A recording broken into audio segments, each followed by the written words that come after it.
Hello, hello, hello, and welcome to this week's Everyday Inclusion and Belonging, where we talk about literally everything under the sun that relates to culture. Hello, and inclusion, belonging, inclusive leadership. And today I'm not pretty excited. I am really excited to be talking about burnout. That sounds like an oxymoron, doesn't it? To talk about burnout. I'm Mo. I'm the founder of the Moxie Exchange and Everyday Inclusion Solution. White woman, curly red hair. I've got my bookshelf behind me.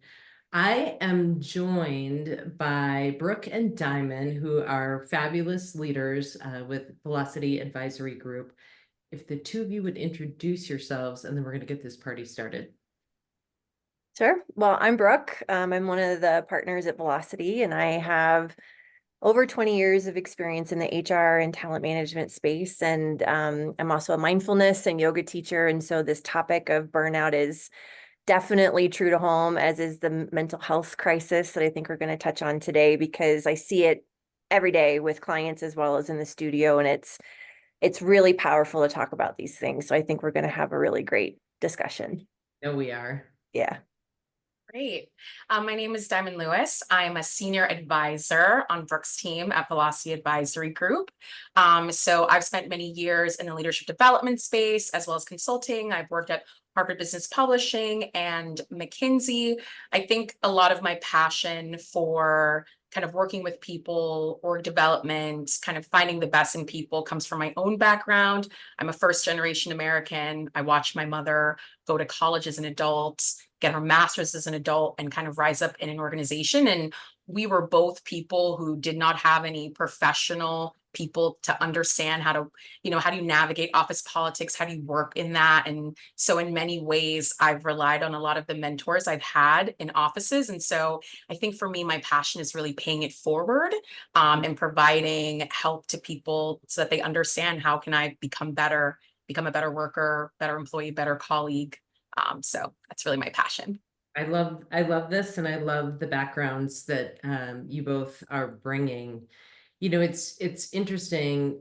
Brooke joined us at our first EI Cubed conference, and we started it a little differently. That was last fall, and we started it with the sound bath, which people were walking like, what are we doing here?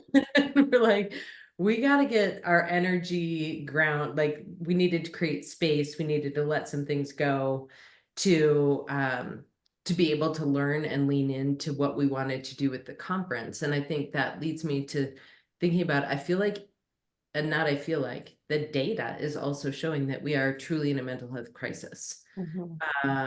That particularly when you look at younger generations who are making up the majority of the workforce right now, anxiety, depression, and we're seeing a lot of burnout, in particular, folks from marginalized groups, including women who have made it to a certain point, and they just can't do it anymore.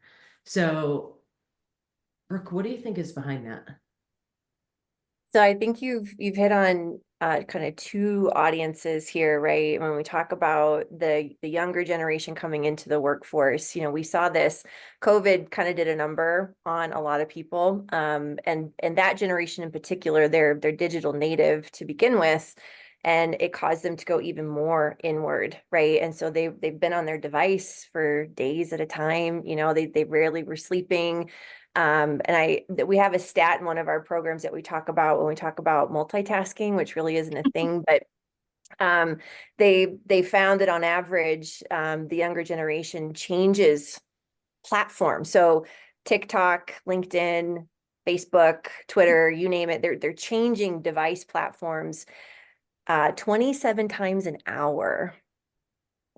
So when you think about just the disconnect of synapses happening in the brain, right? There's this disconnect of being able to take in information and process it in an effective way. And I think we're seeing that now in the workplace of not only do we have these digital distractions, but now everybody's just bombarded with everything, right? They get thousands of emails, thousands of text messages. You can't get away from it. And it's really hard if you don't have resiliency, that built-in resiliency to know what is appropriate and when it's not, how to hit pause, right? And say, I'm going to put my phone down, I'm going to go outside for a walk. And there's all these competing ideas and values around what it means to be in the workplace, what it means to be a human today. And if all you're seeing is, beautiful imagery on social devices, you're being led down a path to believe this is what it's supposed to look like, and I don't have it. And so how can I consume more time and amass more things to get this thing that probably isn't even real to begin with? And I think AI is a big part of that too. Oh, for sure, right? And having it designed to be addictive. Mm-hmm. Versus, you talked about sort of the screen time piece of it, and then the lack of human interaction. And I think we're seeing to the mashup of, for many people who had never worked from home, working from home and having to understand and manage priorities that way too. I've had home office for over 20 years. Yeah. And I remember thinking, as I watched everybody go into this en masse, oh, this is going to be really, really hard, because I remember the early days, it's like, well, I got a load of laundry to do, or I can do this, or I can just pop in at 9 at night and do a few more emails and do some more things. And so if you don't have the systems and processes in place to really be able to delineate, right, and manage your time that way, it can become this ever present, I need to be working more, I need to be working more. Yeah, right. Blow up your television, blow up your TV. Diamond, I know that you all have, so that's sort of, that was some of the things that were happening culturally, work from home. And by the way, like, we know that the flexibility is a double-edged sword, a little bit that we just talked about, but it also, for caregivers, for the disability community, right? It has actually opened up opportunities. So talk about complexity in everything that is happening. Diamond, so then let's talk about workplaces, right? And how workplaces are, so they're sort of the reality of the world, and tech and work from home and flex work. Then there's workplaces, and how are workplaces contributing to the mental health crisis and burnout, right? Record levels of burnout. Well, I think when I put it into that perspective and this idea of burnout, I do a lot of training where I go into offices and I talk to people and I give them that statistic. But we also do really interesting statistics about well-being. We share them interesting statistics about, the number of people that their team has gotten smaller, but they're expected to do more. Yeah. And how they are feeling, or how they feel the organization feels about them.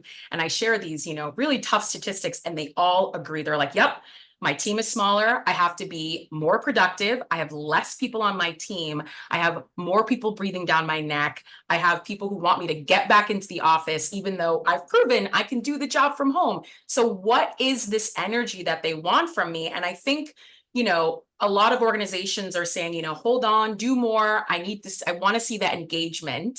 But at the same time, it's, but I have less people and you want me to come back into the office, but my office is smaller and I don't have my own desk anymore. So now we're on this schedule. And so, some of the research that we've done, we look at culture throughout the lens of this thing called core. And so there are a lot of different core attributes of a culture. One of them is the concept of work-life balance. And so I think so often we just look at work-life balance as sort of like, how much time you work versus how much time you don't work. And I actually think you have to look at it from two different lenses. One is the degree to which an organization enables you to make the decision or to create the equilibrium that you want between work and your personal life. So that the degree to which an organization says you can make that decision for yourself.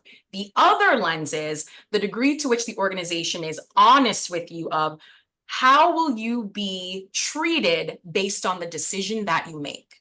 And I think that's the piece that people often, that organizations forget. It's like, okay, you know what, Stacy, you want to go and take time off and go to your kid's soccer game. You have that decision. You have that right. Go for it. But don't expect a promotion because we see you're not a team player. That's not something they never add in that second part. The piece, you know, the degree to which I make these decisions for myself, and is the organization's, you know, going to clap and say, you've made that equilibrium for yourself, and that's fine. We still respect you as an employee versus you've made these decisions and now we don't actually think you deserve that promotion, or you probably wouldn't be a good director, or I don't actually think that is the right fit. I find that second part, what is the organization going to do when you make that equilibrium for yourself, is the piece that's missing. And I think with that piece missing, people are scared then to decide what that equilibrium is. They just put more and more into work and less into life, because ultimately work-life balance is a decision that you make for yourself. You are the one who makes that decision, but how you are treated, that's what I think people, they don't know. And so it becomes a fear instead of them making a choice. I think that is so interesting too, right? Like I feel like we could have a whole conversation around this topic, right? Around flexibility, because there's so much that happens where there still has to be output. Absolutely. I think that's the piece where people are like, I get flexibility, and that means I can do all these things, but the output isn't there. Right. So I think that there's also there's so much that goes into that, but let's talk more about, right, from a burnout standpoint. So people are putting more and more on their plate. I have to go into some neuroscience because it's Everday Inclusion Live, and I do every single time. I feel like the other thing is if the neuroscience behind belonging.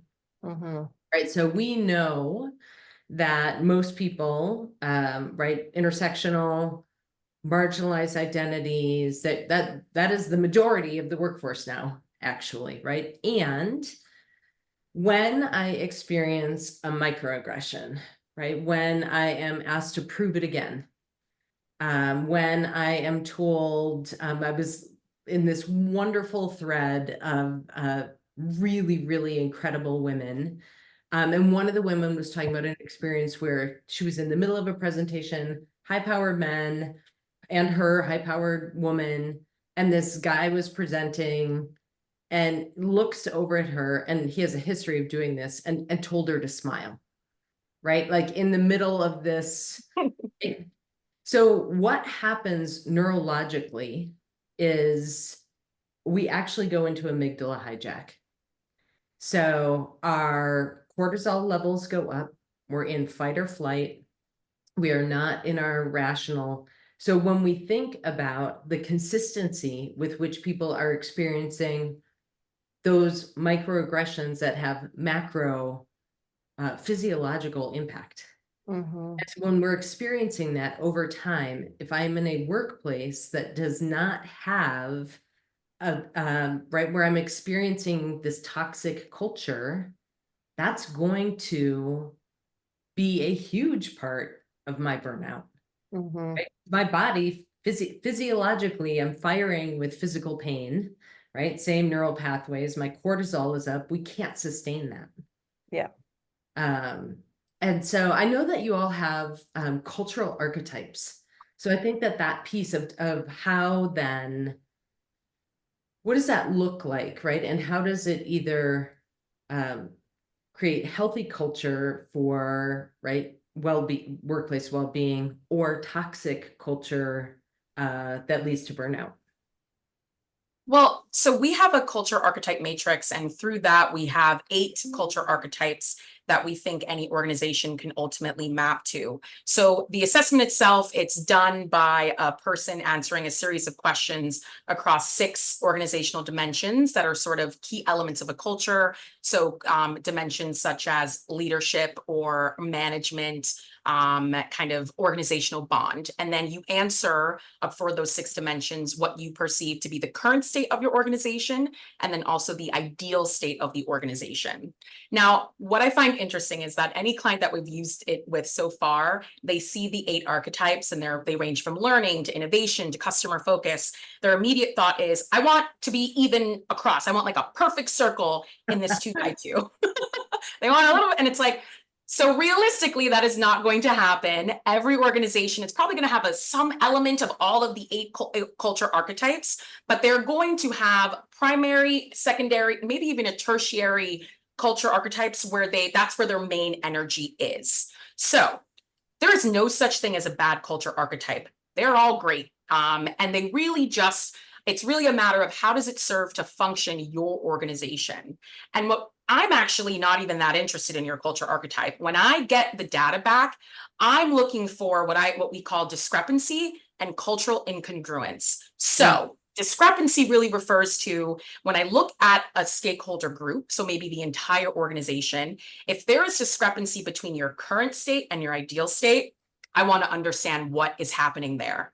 Cultural incongruence is when you compare 2 different stakeholder groups, let's say an ELT with the rest of the organization. And if your current state and your ideal state are different, I really want to dig into what is going on there. And the reason why it's so important is when you see either the discrepancy or the cultural incongruence, I then want to look at the different core attributes of the culture, which range, there's about 12 of them. So that's professional development, resources, accountability, work-life balance, psychological safety. I want to look at, when I look at these different elements or these different core attributes, one, are there issues already happening there that I can pick up on? If I talk to an organization and I'm noticing, if you are an organization that has a learning culture archetype, that's where your primary energy is. But we're seeing that you're having a really hard time with trust, which is one of the key core attributes. Then in a learning culture where sharing information is extremely important because we're all learning, we're building on each other. If there is a trust issue happening, your culture fundamentally is not going to work. You cannot have a learning culture where you're struggling with trust. So often it's the chicken or the egg. So are we having trust issues? Or are we doing well with trust in the learning culture? I want to understand kind of how we either need to work on the elements in your culture, the attributes, or I might also want to work on if you are saying that you're currently a customer-focused organization, but you think you need to be more of an empowered culture archetype, then we've got to look at all of those elements that are the core attributes, all of the core attributes, and we have to think, how does that affect resources? How does that affect professional development? How does that affect accountability? If we're going to move to a different culture archetype, and that's the push, we think that's the right thing for our organization, how you approach resourcing is going to be different based on the culture archetype. I think we all know culture change is not easy. It's really, really hard. But if you look at it through these different core attributes, it at least gives you a framework that you can use. And so when we get this information and we're able to see any sort of discrepancy, any sort of cultural incongruence, what we want to do is work on a plan and actually figure out where do you guys want to be? Because maybe the energy that's shifting for one stakeholder group, maybe you can't move there. Maybe that's not where we're going to go. How do we actually work on that? And then also, if we do want to shift, if you want to make changes, how does that affect the attributes, that core of your organization? We want to work on that as well.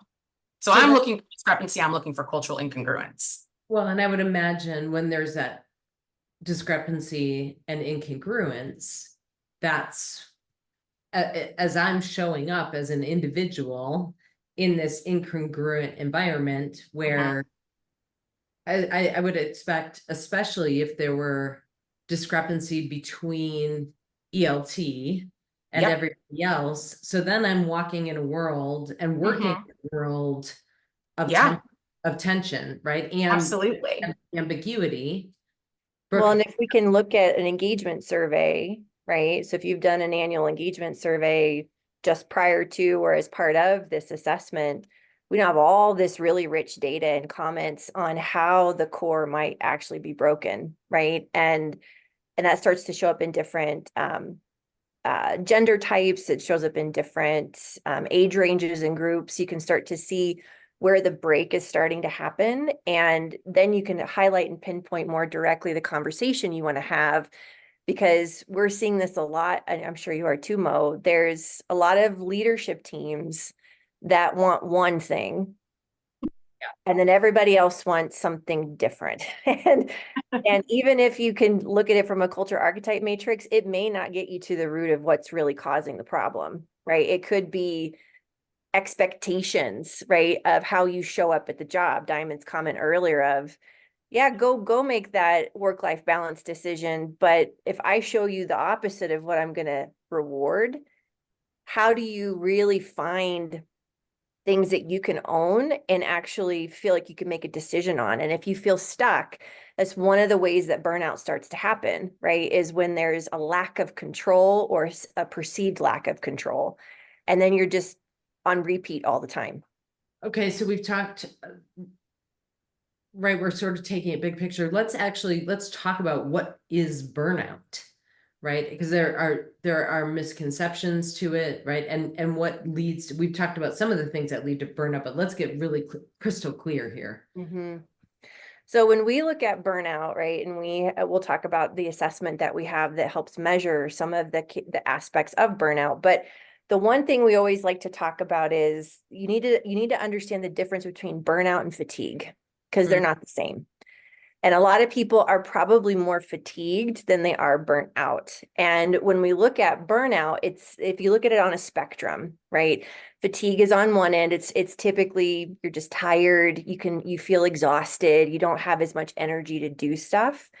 Versus on the other spectrum is burnout, which is chronic. So it's chronic fatigue, it's chronic cynicism, right? Like you're just kind of, you throw up your hands and say, whatever, people are just going to do what they do. I have no impact on this. I'm now cynical towards my job. There's a lack of accomplishment, right? So we start to see people who are burnout. They've run the hamster wheel for so long. You talked about, the women who are at these levels now where they're like, I don't want to do it anymore. It's because all along the way, they've been given a message that in order to be successful, in order to achieve, in order to financially be set well, right, you have to meet these unspoken criteria. And if you're being asked to smile in a room, right, I now have another criteria every time I see you. So now we're layering in unspoken or indirect components that we have in the back of our heads that play on these loops. And when we look at burnout, people really start to detach. I think we saw that in 2021 when quiet quitting came into play. There's a little bit of burnout in that quiet quitting aspect because I have no energy to go find another job. I don't know what I want to do. I'll just stay here and keep doing the same thing over and over again, but delivering less productivity and less quality work because I don't feel valued. I don't feel respected. I don't trust. Right? There's a whole list of things that go through that. And so when we look at burnout, I always laugh when people are like, "Oh, I'll just quit my job. That'll solve the problem." Right? And I'm like, "Oh no." If you've experienced burnout here or a form of fatigue, if you don't deal with it and understand why did you fall into that pattern or loop, it's going to follow you to the next one. And it's just going to happen faster because, right, we have these guides along our journey, and the body's a good place that starts to tell you how you're feeling about something, but you have to, and that's the hard part. It's the introspective piece of, I might be having a microaggression from someone that needs training or development on how to do this better or differently. Why am I taking that on as something I need to own? Mm-hmm. Mhm. Mm-hmm. Right? can I let it go? Reframe the situation, maybe do some coaching, right, on how this may not be appropriate in the future. But I do think marginalized groups do tend to take internally on a lot of stuff that people are putting out there, and it may not always be negatively intended, right? They don't think in terms of, oh, I shouldn't say this or I shouldn't ask of this because it could be impacting the person that's receiving the message. Yeah, right. We talk about right? Who cares what your intent is? What matters is impact. Yeah. Time and I go. was just going to say, Brooke, when you brought like your point of introspection and self-awareness, I think it's such a key element of, I think, the possibility behind our assessment, which is called BPI 3. So and I'll just give a brief overview. And I think it's important to understand like the 5 sections that you get when you complete it. So hold yeah, on. sorry, go ahead. No, because I want to do this, but first I'm doing a call out. And that is this: if you are working in an organization that is toxic, Mhm. but they're saying, here's all our well-being, Yeah. right? Absolutely. Just download the call map and you're going to find you are being gaslit.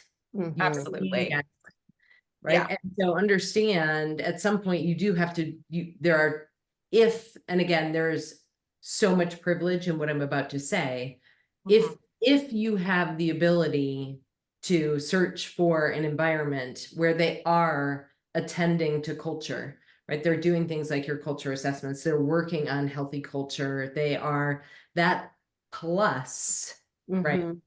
Giving you well-being benefits, great. But if it's like I see this so much where it's like, oh, just heal yourself, There's a right? pizza party. Yeah, here's a piece, right? Like have fun, yay. Yeah. Like post a picture of your pet. Um, so just understand that. And as a leader, really think about it. Are Mhm. you perpetuating that toxic culture and then saying, but here, go take care of yourself? Yeah, Right? Talk about the tension between that. So I think there's introspection that needs to happen, not just with individuals, but with organizations. absolutely. Well, and Okay. you also have to take the lens of, I mean, we'll probably get to this with the report or the assessment, but to your point, Mo, when companies kind of take this stance back and they're like, I'm not the problem, right? To your point, go fix yourself. It's like, well, time out. If you say I have an unlimited PTO policy, let's just take an easy one, right? I have an unlimited PTO policy. Research shows most people don't take it, right? Because there's no financial tangible thing to it. So they're not constantly thinking, oh, I need to take my 2 weeks for the year. But if they do take it, and then they come back and a leader says, well, where were you for 2 weeks? Oh, I was on vacation. Well, who approved that? Right? Just because you have unlimited PTO, like we don't really take unlimited PTO. Yeah, yeah, And yeah. if that's the Yeah, message you're being given, absolutely. right? It's this whole trickle down of you got to be really clear at the top with what message you want the people to receive, and then you have to live it. Yep. You can't just say it's okay and then gaslight people behind them, right? Yep. Yep. Because people talk and they start to figure out like, Yeah. oh, don't do this in this department because this leader really isn't okay with that. And you will be penalized for that in a merit review or in a bonus. And that's when all of this starts to really get interesting because it's so individualized and it's Yeah. so nuanced, but yet it's highly controlled by the culture and the tone the leadership team sets at the top. And Yeah. that's where all of this is like, to Diamond's point, the data is really what's really fun about this stuff because it's like, okay, we have the information right here. Yeah. Yeah. What are Yeah. you actually going to do about it? Mhm. So I want to get into the assessment, and I want to make sure what the factors that lead to burnout. So I think those are intertwined, right? So what are those things? Lack of control. Yep. So We just did a webinar on this a couple months ago, and we actually have a whole list of what causes burnout. So excessive workload, right?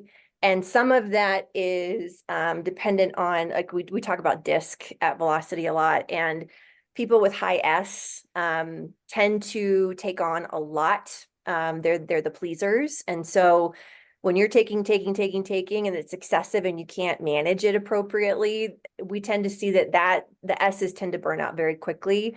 And once they burn out, they're kind of done. You can't bring them back because it's pretty chronic at that point. If there's a perceived lack of control or clarity on the direction of the company, my role and how I fit into it, do you want me in the office? Do you not want me in the office? If I come in, how is that fair? If I'm on Zoom all day anyways, like what's the trade-off here that I'm really working for? Poor work-life balance. Diamond mentioned this earlier, right? Like I pour all my time into work because I think that's where I'm supposed to do it. And then all this other stuff suffers. Right. And then I want to blame my company that I don't have a better life, but it's like, but you made the choice, right, to do that. Non-existent support systems. So not just a calm app, right? But do I have a friend in the company that I can call and talk to that can talk me off the ledge without judgment, right? And if I don't have that and I become very isolated, which is what happened in COVID, you want to talk about this whole promotion thing. We talked to heads of HR about this for days, right? Early in the pandemic, because they're like, well, if you're not in the office and you don't have the water cooler talk, then I don't know who you are. And so now we're seeing these departments. Proximity bias. Yeah, Absolutely. yeah. And now all I know is my department. I don't know anybody else because I never work with them. I'm never interacting with them in an office. You start to feel isolated and on an island, right? We hear this a lot. I feel like I'm on an island. Unfair treatment, rigid mindsets. If people can't change, they're not open to the possibility of change. Maybe there's a better way to do it. Maybe there's a group of people that we can bring together to ideate something, take it away from the leadership team and give it to the people to figure out. They may actually come up with something amazing. But if I have to say I have to own it at the leadership level, people tend to get really frustrated, right? They're being told all the time. And then misaligned expectations. So that whole concept of, yeah, you have unlimited PTO, but you can't really take it. Right now, people are starting to question the whole system. Because I think people usually stop at the first thing, the workload, right? Absolutely. And then seeing the other things. So then, Diamond, tell me about the assessment.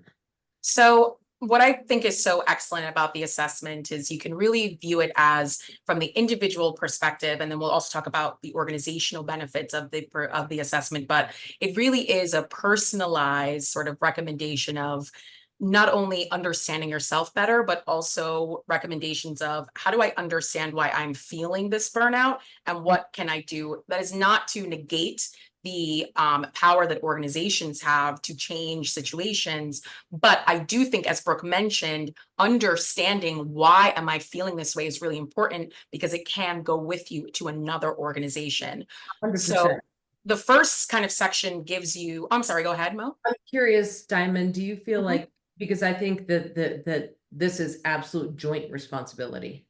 Yes, I definitely do. Absolutely. So the first section is going to give you a score on 3 dimensions of workplace fatigue and burnout. So it's exhaustion, feeling drained of energy. It's going to give you a score on detachment, which is a negative or indifferent attitude towards your job. And then productivity loss, which is experiencing a decline in work performance. So you're going to get a score on those. And the scores, I'm sorry. Say those again. So there's absolutely exhaustion, feeling drained of energy, detachment, developing a negative or indifferent feeling towards your job, and then productivity loss, which is experiencing a decline in work performance. You're going to get a score across all 3 of those. Now, regardless of your score, the next 4 sections are going to give you recommendations or guides to help you better understand why am I feeling this way. So the next section is gives you a value output based on the EPIC T model, which is all about vocational interests, kind of how you like to work, the type of work environment where you find satisfaction, purpose, and meaning. And you're going to get probably 3 out of the total of like, what do you really correspond with? And it'll give you more information about that. Section 3 is really all about reconnecting to meaning at work. And we know that meaning and purpose are so significant, especially if we look at millennial and Gen Z. They're really looking for meaning and purpose at work. So it is just, how can you reclaim that if you've lost that? And then section 4 and 5 are really about these 6 competencies that research has identified helps employees recover from burnout. So section 4 is all about self-management, and it talks about your competency with adaptability, regulation, and resilience. We did talk about resilience earlier. You'll get a score there, and you'll get some recommendations of what can you do to improve adaptability, improve regulation, improve resilience. And then section 5 in that same vein is around work management. And that covers organizational savvy, priority setting and time management, and then also decision making. Now, why I think all of this is important, I relate this to my own experience with burnout. When I was burnt out, and this is many years ago, I was working on a team where we had a lot of work to do. It was a difficult client, but we had been in it for years. We had a great leader. We were a really great team. We really liked working with each other, and we got a lot of recognition for the work that we did. I did not start feeling burnt out until there was a change in team leader that just brought a completely different energy. And all of a sudden I was like, this is too much work. I can't do this. I'm overwhelmed. Like this, how can anyone expect this of me? And the reality was the work had not changed. The leader had changed. And so I was feeling something different. Had I had or taken this assessment, what I think I would have discovered about myself was that when I think about the self-management adaptability, I was having an adaptability issue. It wasn't an overwork issue. I was being challenged by this new leader that I was having a really hard time connecting with. And I think the whole team did. And so we kind of fell apart. Everybody wanted out. I'm not doing this anymore. And so when that happened, we all were feeling something, and we all just assumed like, this is too much work. It's crazy. But really, we were struggling with the leader of the team. And so for me, it was adaptability. And ultimately, I burnt out of that organization and I think all of it was around adaptability. We were going through all these changes. The pandemic happened. I felt very isolated. Again, I kind of, I related it to not enough pay, too much work. But had I really thought about what was happening, I would have understood that I was having an adaptability issue. So what I think is so phenomenal from an individual perspective about the assessment is looking at these, being able to kind of look at yourself through the lens of these competencies. Look at yourself through the lens of the EPIC-T model. Where do you get meaning and purpose at work? Have you lost it? How are these competencies? How are you feeling through these competencies? From an individual perspective, you can really become introspective about what is leading to this burnout, because it probably just isn't too much work. There are other things at play here. And this assessment really gives you a window into that of self-awareness that you probably never had before. And then I would say on the same vein at the organizational level, you can see all these competencies on a bigger picture. Are there certain teams that are struggling? Is everyone having issues with resilience? Is everyone having issues with adaptability? Where are we struggling? So I think from an organizational perspective, leadership can take a look at that and say, what do we need to train on? Where do I need to give more people space? And ultimately take responsibility for what we can do at the organizational level. Now, what I will say is this is powerful information. And like we say at any kind of engagement survey, any kind of assessment, if you are an organization's leadership and you do this, you have to be ready to use the data to make change and make things better. Yeah, you can't give people the ability to read and then say, don't read that book. Don't read that. So don't empower people to feel this energy and then think they're not going to do something with it. And that is something where we always say, when you get these results, share it with your organization, come up with an action plan. Don't just sit on the data. Nobody wants that. Brooke, I know that there's one piece that I want to put in here that I think is probably around the resilience. So one of the things for me personally is I am really systematic in managing my energy, not my time, my energy. Yep. right, and all the research around, and this is some of the, so we just released workplace well-being content in Everyday Inclusion, right, to breathing exercises, and we put a section on energy management, right, and all the research around perform and then rest. Perform, I literally have it built into my days, I have it built into my weeks, because I know myself, and I can just go work. And so if I don't systematically have it built in, I will work myself right off a cliff. Mm-hmm. And so I think that, right, I think knowing kind of some of that, the organizational piece, but understanding that energy management piece, not just the time management, not just the task management, not just the delegating up, like all the things that, and right, and looking at culture. And so I think that'll be really, I'm excited to take the assessment. Yeah, and just on that concept of energy management, right? Like people are like, oh gosh, you're talking about energy, but it's actually really important because I know I found this the last probably 9 months. Just like you, Mo, I just go, and I have a lot going on, and I was in so many things, right? And it had nothing to do with anybody else but my own decisions. And so I recognized a few months back, I was like, man, I just feel stuck. You know, the energy, I just feel stuck. Nothing's moving. I can't figure out what is going on. And, I sat with that for a little bit. And what came up was I was asking my energy to be in too many places at the same time. Which is impossible.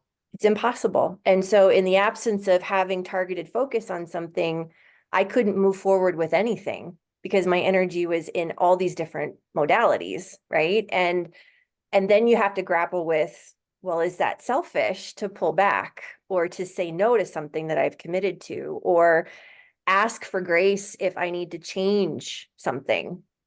And that's part of the introspective part too that comes over time, is to recognize I need to be mindful of where I put my energy, who I'm giving it to, and how am I recharging when I've given enough, right? Because we know when we're kind of depleted.